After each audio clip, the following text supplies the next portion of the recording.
오늘은 하이델베르크 요리문답 제18주차 예수님의 승천에 관해서 살펴보겠습니다. 함께 나눌 본문은 요한복음 14장 13절입니다. 요한복음 14장 요한복음 14장 3절입니다. 요한복음 14장 3절. 네. 죄송합니다. 요한복음 14장 3절. 우리 함께 읽겠습니다. 가서 너희를 위하여 거처를 예비하면 내가 다시 와서 너희를 내게로 영접하여 나 있는 곳에 너희도 있게 하리라. 아멘. 우리는 사도신경을 살펴보고 있습니다. 우리가 사도신경을 살펴보는 이유는 사도신경이 참된 믿음을 잘 요약하고 있기 때문입니다. 우리가 오늘 살펴볼 것은 사도신경의 6번째 항목입니다. 사도신경의 6번째 항목은 하늘에 오르시어 전능하신 아버지 하나님 우편에 앉아 계시다가입니다. 우리는 지난주에 아이가 좀 소리를 내도 괜찮습니다. 네. 우리는 지난주에 예수님의 부활을 살펴보았는데요. 여러분, 그렇다면 예수님은 부활하신 다음에 무엇을 하셨을까요? 예수님은 부활하신 다음에 곧바로 하늘에 올라가신 것이 아닙니다. 예수님은 40일 동안 땅에 거하시면서 제자들을 가르치셨어요. 사도행전 1장 3절 우리 함께 읽겠습니다. 그가 고난받으신 사도행전 1장 3절 같이 읽겠습니다. 그가 고난받으신 후에 또한 그들에게 확실한 많은 증거로 친히 살아계심을 나타내사 40일 동안 그들에게 보이시며 하나님 나라의 일을 말씀하시니라. 이처럼 예수님은 부활하신 후에 곧바로 하늘에 올라가신 것이 아니라 40일 동안 땅에 거하셨습니다. 그리고 40일이 지난 다음에 하늘로 올라가셨어요. 이것을 예수님의 승천이라고 합니다. 그런데 예수님이 올라가신 하늘은 어떤 하늘일까요? 예수님이 올라가신 하늘은 우리가 하늘이라고 부르는 그 일반적인 하늘이 아닙니다. 에베소서 4장 10절 함께 읽겠습니다. 내리셨던 그가 곧 모든 하늘 위에 오르신 자니 이는 만물을 충만하게 하려 하심이라. 여기 보시면 모든 하늘 위에 오르셨다라고 말하고 있죠. 모든 하늘 위에. 그러니까 예수님이 올라가신 하늘은요, 우리가 보는 저 하늘이 아닙니다. 하늘 위에 하늘이라고 해요. 하늘 위에 하늘인데 오늘은 설교 중에 하늘 위에 하늘이라고 하지 않고 그냥 하늘이라고 하겠습니다. 여러분, 예수님이 올라가신 하늘은 하늘 위에 하늘이고 우리가 눈으로 볼 수 없는 하늘인데 성경은 하늘 위에 하늘을 크게 세 가지로 부릅니다. 첫 번째는 셋째 하늘이라고 불러요. 고린도후서 12장 2절 우리 함께 읽겠습니다. 내가 그리스도 안에 있는 한 사람을 아노니 그는 14년 전에 셋째 하늘에 이끌려 간 자라. 그가 몸 안에 있었는지 몸 밖에 있었는지 나는 모르거니와 하나님은 아시느니라. 이것은 바울의 고백인데요. 바울은 하나님의 손에 이끌려 하늘로 올라갔습니다. 그런데 바울은 자신이 올라간 하늘을 어떤 하늘이라고 합니까? 셋째 하늘이라고 합니다. 바로 이것이 하나님이 계신 하늘, 예수님이 올라가신 하늘입니다. 그렇다면 왜 예수님이 올라가신 하늘을 셋째 하늘이라고 부를까요? 첫째 하늘, 둘째 하늘, 셋째 하늘이 있는데요. 첫째 하늘은 대기권, 우리가 눈으로 보는 저 하늘 있잖아요. 저 하늘이 첫째 하늘입니다. 둘째 하늘은 우주를 둘째 하늘이라고 해요. 근데 첫째 하늘과 둘째 하늘 우리가 눈으로 볼 수 있잖아요. 우주는 망원경으로 볼 수 있으니까. 그런데 우리가 눈으로 볼 수 없는 초월적인 하늘이 있습니다. 하나님이 계신 곳이죠. 예수님이 올라가신 하늘. 그곳을 하늘 위의 하늘, 셋째 하늘이라고 부르는 겁니다. 두 번째는 낙원이라고 부릅니다. 고린도후서 12장 4절 함께 읽겠습니다. 그가 낙원으로 이끌려가서 말로 표현할 수 없는 말을 들었으니 사람이 가히 이르지 못할 말이로다. 이것도 사도 바울의 체험을 말하고 있는 건데요. 바울이 하나님이 계신 하늘로 올라갔잖아요. 그곳을 낙원이라고 말하고 있습니다. 예수님도 우편의 강도에게 뭐라고 했습니까? 네가 오늘 나와 함께 낙원에 있으리라. 그러니까 하늘 위에 하늘의 첫 번째 이름은 셋째 하늘이고 두 번째 이름은 낙원입니다. 낙원은요, 헬라어로 파라데이소스라고 하는데 정원 또는 공원 이런 뜻입니다.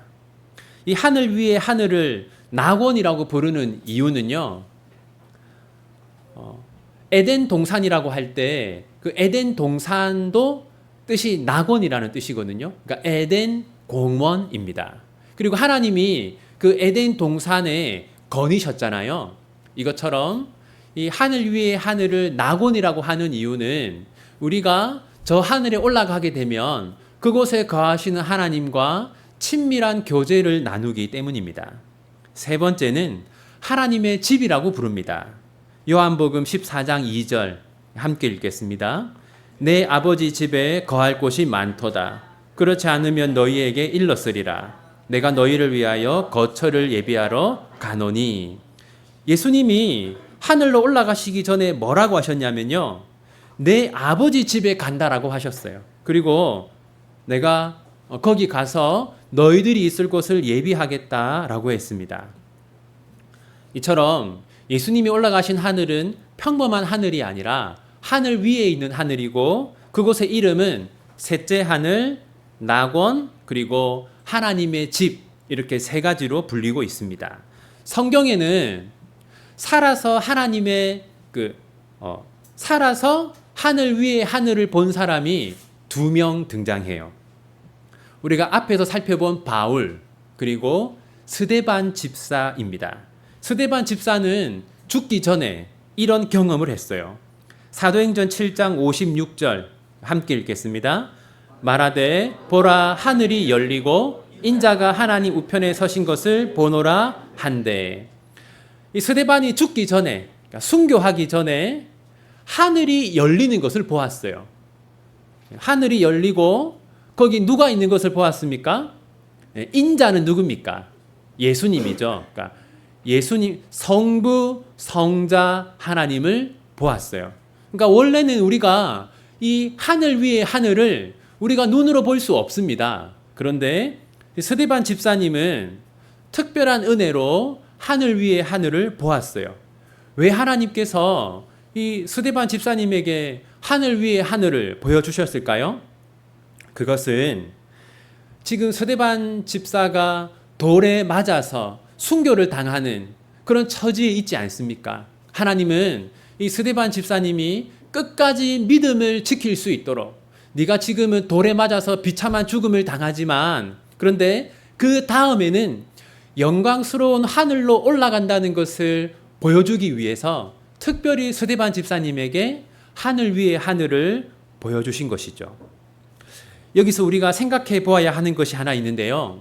예수님이 땅에서 하늘로 올라가지 않았습니까? 그러면 우리는 지금 땅에 있잖아요. 예수님은 그러면 땅에 있는 우리와는 함께 하시지 않습니까? 아닙니다. 예수님은 땅에 있는 우리와 여전히 함께하고 계세요. 마태복음 28장 20절 함께 읽겠습니다.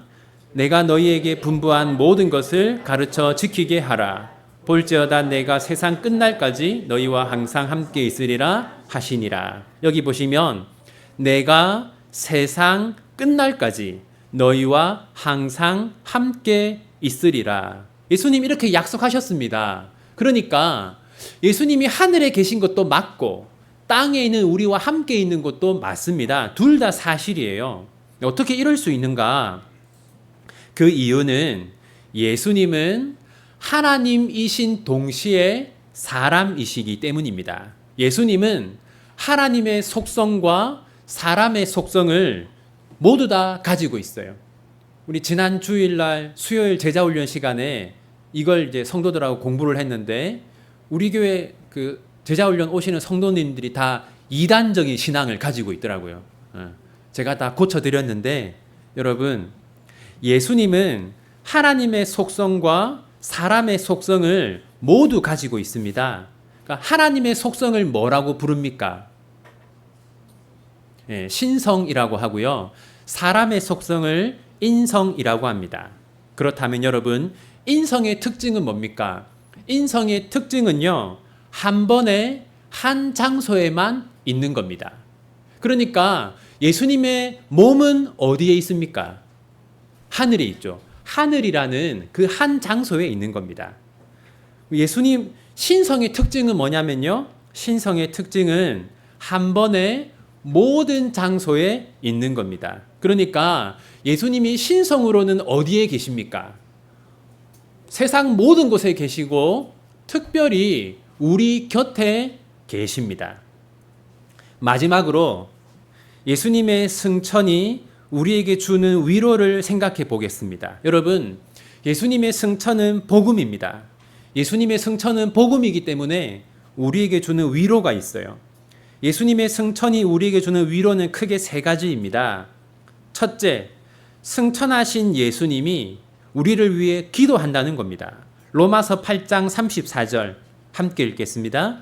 누가 정죄하리요? 죽으실 뿐 아니라 다시 살아나신 이는 그리스도 예수시니 그는 하나님 우편에 계신 자요 우리를 위하여 간구하시는 자신이라. 여러분, 예수님이 땅으로 내려오셔서 우리의 구원을 위해 일하시지 않았습니까? 그러면 하늘로 올라가신 지금은 우리의 구원을 위해 아무것도 하지 않을까요? 아닙니다. 예수님은 하늘에서 우리의 구원을 위해서 기도하고 계십니다. 하늘에 계신 예수님이 땅에 있는 우리를 위해 늘 기도하시기 때문에 우리의 구원은 확고하고 절대로 실패할 수가 없는 것이죠. 아시다시피 저는 이제 부모님 없이 자랐기 때문에 교회를 다닐 때 이 부모님과 함께 이 교회 나오는 친구들이 너무 부러웠어요. 왜냐하면 늘 그 부모님들이 이 아이들을 위해서 기도를 해주는 거예요. 그러니까 저는 저를 위해 기도해주는 부모님이 없다는 사실이 좀 슬펐는데 사실은 예수님이 하늘에서 저를 위해서 늘 기도하고 계셨던 것이죠. 그 예수님의 기도 덕분에 제가 믿음을 잃지 않고 지금까지 올 수가 있었던 겁니다. 여러분들을 위해서도 하늘에 계신 예수님이 기도하신다는 것을 믿으시기 바랍니다. 두 번째는 우리도 예수님처럼 하늘에 거하게 된다는 것입니다. 요한복음 14장 3절 함께 읽겠습니다.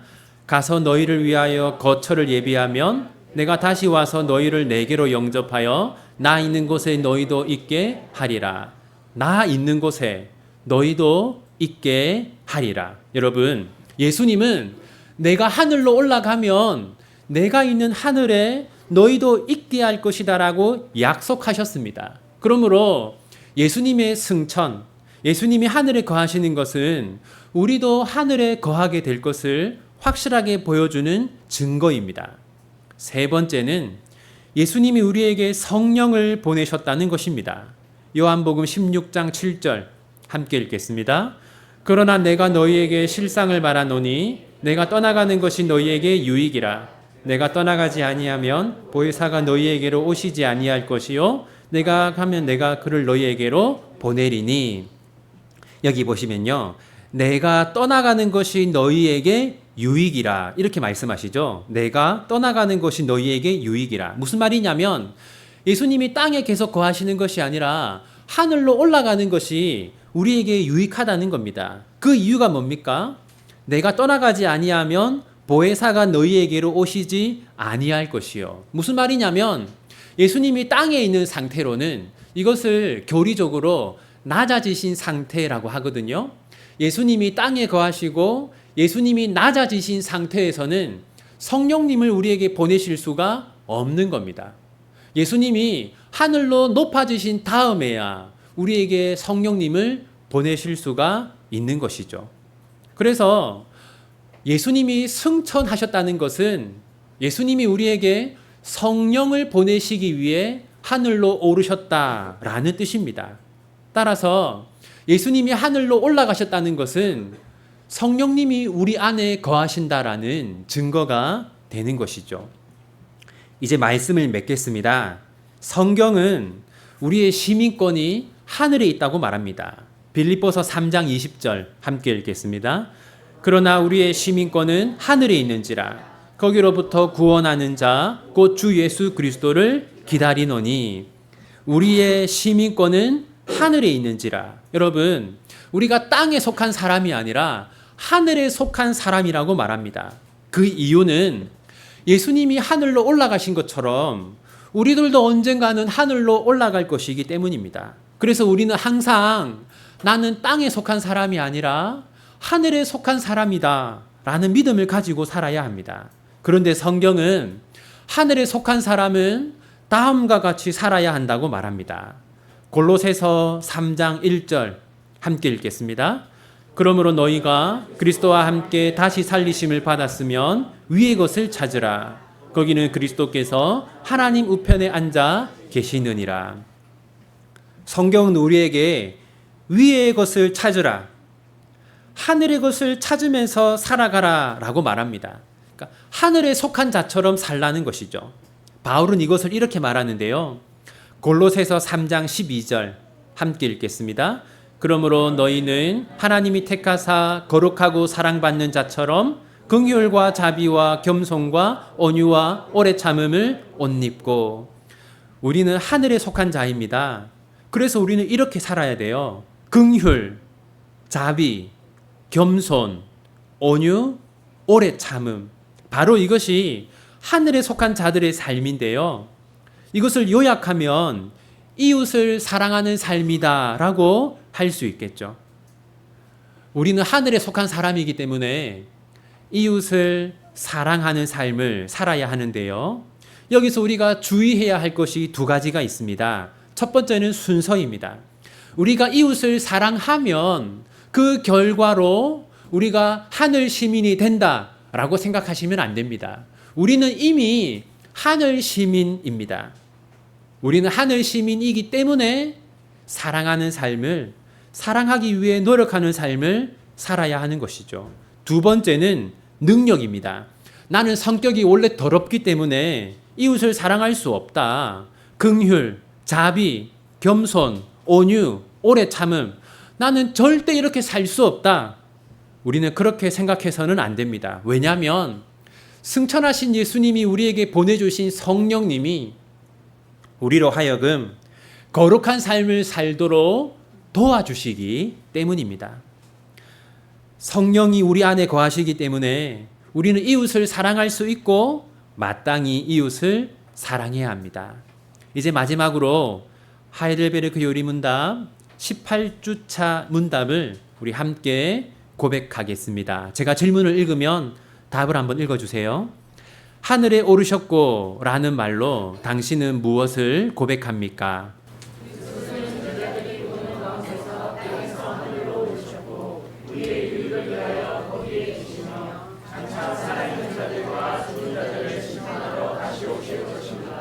그렇다면 세상 끝날까지 우리와 함께 있으리라는 그리스도의 약속은 어떻게 됩니까?